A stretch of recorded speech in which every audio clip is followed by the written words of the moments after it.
नमस्कार, knocking-news.com में आपका स्वागत है। मैं हूं गिरजेश वशिष्ठ। एक होती है कत्ल की रात। वो कत्ल की रात जो है वो अडानी साहब के लिए आ गई है। आज की रात गौतम अडानी, उनका परिवार, उनकी कंपनियों के जो टॉप एग्जीक्यूटिव हैं वो सो नहीं पाएंगे। पूरी रात करवटें बदलते कटने वाली है और उसके साथ में बहुत सारे बैंकों के बड़े लोग, बड़े एग्जीक्यूटिव सांस रोककर नींद की गोलियां खाकर सोने की कोशिश करेंगे, क्योंकि आज अडानी ग्रुप एक बेहद अहम मुकाम पर पहुंच गया है।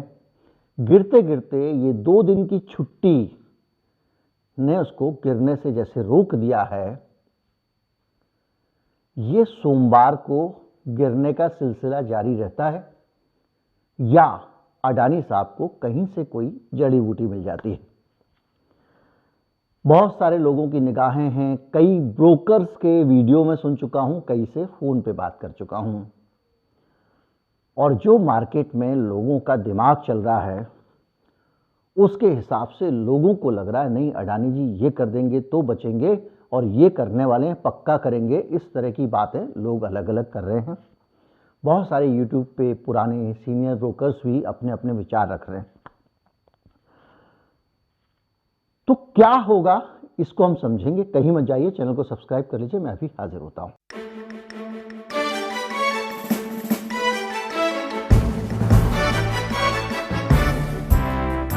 ये जो एक्सपर्ट हैं इनका कहना ये, पहले तो आप ये समझ लीजिए कि किसकी कितनी इज्जत दांव पे लगी है। इज्जत मतलब भविष्य दांव पे लगा। एक तो अडानी साहब तो गए, जो दिख रहा है जाते हुए, अभी तक तो जितना गए उतना गए।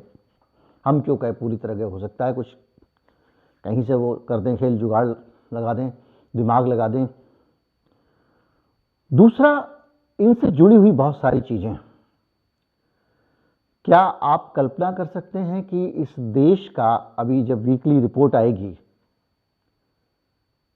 हमारे रुपए की कीमत की, तो कितनी डॉलर की खरीदारी हो रही होगी, क्योंकि एफआईआईज ने पैसा निकाला स्टॉक मार्केट से। जाहिर बात है डॉलर की डिमांड बढ़ी होगी। जब वो पैसा लगाते हैं तो रुपए की डिमांड बढ़ती है, क्योंकि वो पैसा निकाल रहे हैं, निकाल के ले जा रहे हैं। जब वो पैसा निकाल कर ले जाएंगे तो क्या करेंगे, डॉलर खरीदेंगे। डॉलर खरीद के ही ले जा पाएंगे ना, तो एक्सचेंज में रुपया गिर सकता है, पहली चीज। दूसरा, बैंकों और एलआईसी की दशा को अगर आप देखें तो भारतीय स्टेट बैंक एक अकेला ऐसा बैंक है इस देश का जो खुलकर आकर, जिसने कम से कम इस मामले पर बयान दिया। बाकी लोगों ने तो बयान भी नहीं दिया। लेकिन जो बयान है, इस बयान में कुछ ट्विस्ट है जो यह बताता है कि एसबीआई के अधिकारी भी रात को चैन से सो नहीं पाएंगे, उनको सोमवार का इंतजार रहेगा। कैसे? एसबीआई का जो बयान आया है उसने कहा है कि हमारा जो बैंक हमने दिया है, लोन दिया है, हमारा रिकॉर्ड एकदम स्ट्रेट है। आरबीआई ने जो लिमिट दी है उसके हिसाब से, उसके अंदर हमने इनको लोन दिया है, पहली चीज। दूसरी चीज, हमारा जो लोन अडानी साहब को गया हुआ है वो बाकायदा सिक्योर्ड है। किस चीज से सिक्योर्ड है, ये एक लाइन समझिए, पारिभाषिक लाइन पेल दी है उन्होंने। Large exposure framework and was secured by cash generating assets. Cash generating assets क्या होते हैं? कैश जनरेटिंग असेट्स वो होते हैं जिनको आपके पास में अगर रखा हुआ है तो उसको आप भुना सकें, या कहें कि सरल भाषा में शेयर मार्केट का, शेयर बाजार का एक शेयर आपके पास रखा हुआ है। अब असेट्स क्या होते हैं? असेट्स मतलब, जैसे मैंने लोन दिया आपको, मान लीजिए मैं साहूकार हूं, महाजन हूं, मैंने लोन दिया, आप मेरे पास आए, साहब मुझे पैसे चाहिए, 20 रुपए मिल जाएंगे, तू क्या रखेगा भाई? तुमने कहा या भाई लोटा ले लो, तो मैंने लोटा ले लिया। तो वो जो लोटा मेरे पास रखा है उस लोन के बदले, वो असेट है, क्योंकि जो लोन मेरा मार्केट में गया वो इसी के कारण रखा हुआ है।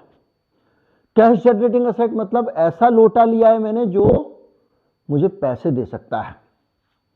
तो क्या है कैश जनरेटिंग एसेट? बहुत सारी तरह के होते हैं, बॉन्ड्स भी होते हैं, एन्युटी भी होती है, बहुत सारी चीज, लेकिन सबसे ऊपर लिस्ट में आता है शेयर। तो वो तो हम ही कह रहे थे शेयर गिरवी रखे हुए हैं। अब शेयर तो गिर रहा है, तो शेयर जो गिर रहा है वो शेयर अगर आपके पास में मैंने रखा 50 रुपए में, और अगर 50 रुपए का शेयर मैंने आपके पास रखा और वो गिरते गिरते अगर 45 का हो गया, तो बैंक क्या करेगा? बैंक की बड़ी दुविधा है। अगर वो उसको नहीं बेचेगा, उससे रिकवरी नहीं करेगा पैसे की, तो बैंक फंस जाएगा। और अगर रिकवरी करेगा तो अडानी जी और लुढ़क जाएंगे, क्योंकि उतना सारा शेयर मार्केट में आ जाएगा।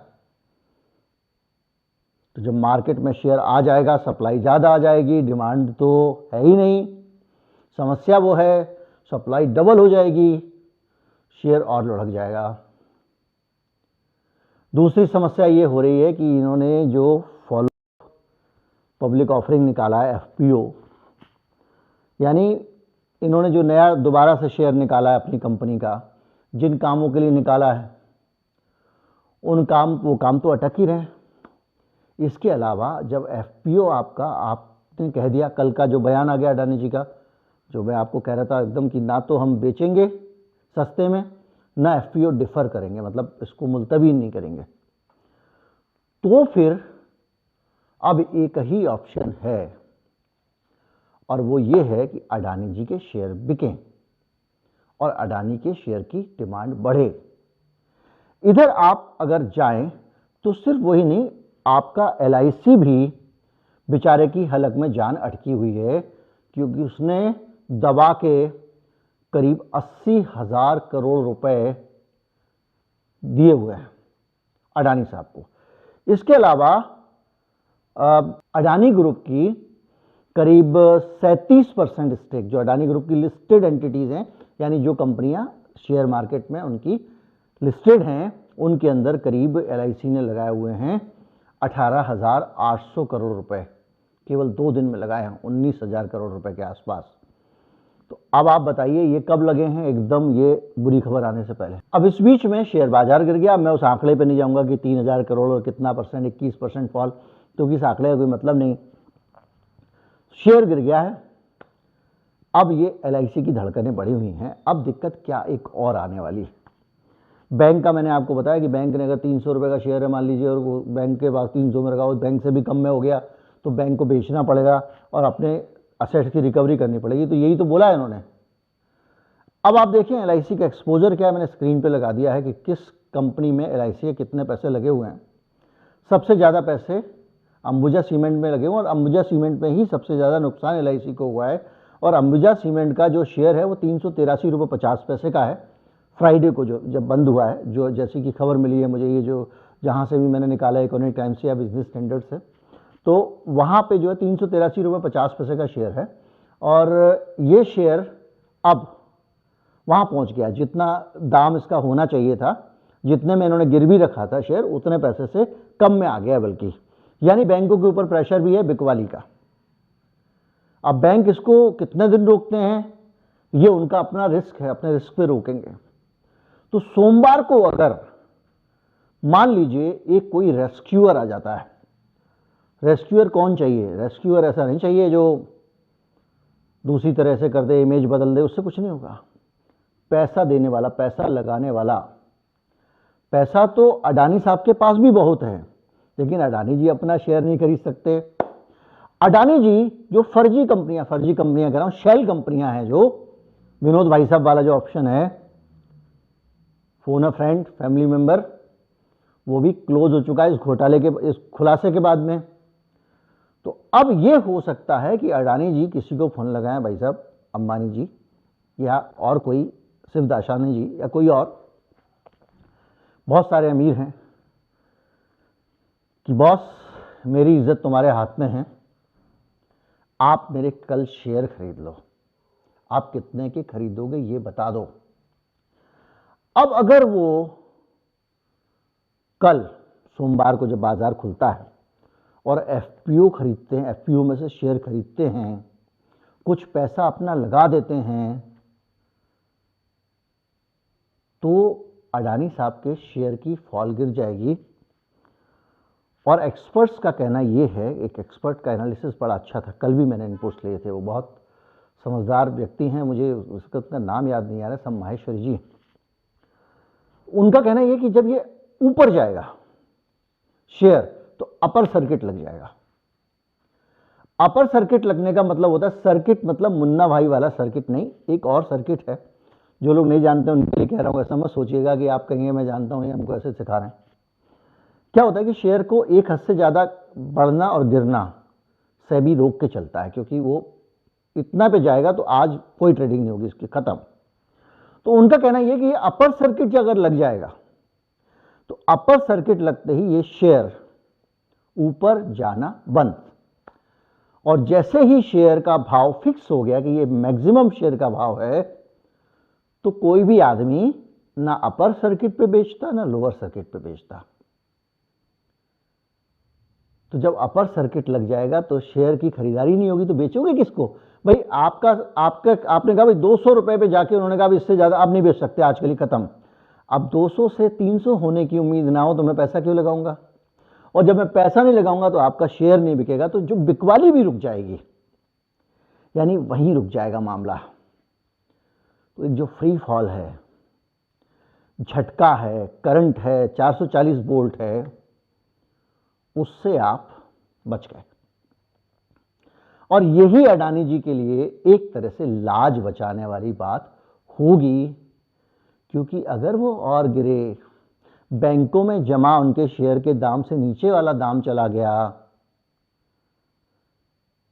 बड़ा मुश्किल होगा बैंकों के लिए मोदी जी का भी सुनना। और ना आरबीआई ना कोई इतना बड़ा रिस्क लेने की इजाजत नहीं देगी, भले ही चेयरमैन साहब बैंक के राज्यसभा में चले जाएं, लेकिन जेल में भी जा सकते हैं। तो जो भी सीन है वो ये है, इसलिए मैंने कहा कत्ल की रात है। और इस कत्ल की रात में किस किस की धड़कनें रुकी हुई हैं, इससे आप अंदाजा लगा लीजिए।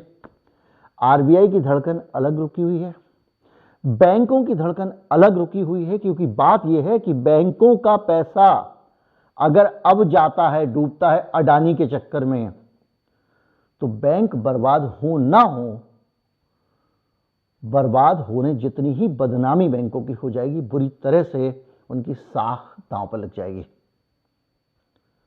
और तीसरा और आखिरी एक और, जो बेचारा सबसे ज्यादा करा रहा है, जिसके ऊपर, जिसकी साख के ऊपर लगातार ये फ्रॉड लोग धब्बे लगा रहे हैं, जिसकी इज्जत को लगातार दागदार करने की कोशिश की जा रही है, वो है महात्मा गांधी और सरदार पटेल की धरती गुजरात। पूरे देश में इन भगोड़े बेईमानों, फ्रॉड और 420 के चक्कर में, भगवान ना करे कि अडानी जी भी उस लिस्ट में हों, गुजरात की साख बहुत गिरी है। और मेहनत से व्यापार करके अपनी जिंदगियां चलाने वाले, दूसरे लोगों की जिंदगियां चलाने वाले गुजरात के ऊपर, उसके दामन पे एक दाग लग गया है, और लगातार उसकी साख संदिग्ध होती जा रही है। और सोशल मीडिया पे भी लोग गुजरात पर हमले करने लगे। ये भी एक बड़ा साख का संकट है। तो इन सारी चीजों में सोमवार के दिन अडानी जी जीनियस हैं या नहीं हैं, इसका पता लग जाएगा। वो क्या खेल खेलते हैं कुछ नहीं पता, लेकिन वो चक्रव्यूह में फंसे हुए हैं। सोमवार को पता लगेगा कि कोई तारणहार आ रहा है क्या उनके लिए, कोई उनको बचाने आ रहा है क्या। और अगर वो ऊपर जाते हैं तब भी पूरी जांच परख होगी कि कहीं कोई खेल तो नहीं किया गया है, कहीं किसी तरह से शेयर को मैनिपुलेट तो नहीं किया गया है। इसलिए उन्हें जो भी उसमें डालना होगा वो खरा सोना होना चाहिए। जो भी है देखते हैं। उम्मीद करता हूँ वीडियो अच्छा लगा होगा, ज़्यादा से ज़्यादा लोगों तक पहुँचाएं। चैनल को सब्सक्राइब कर लें। नमस्कार, जय।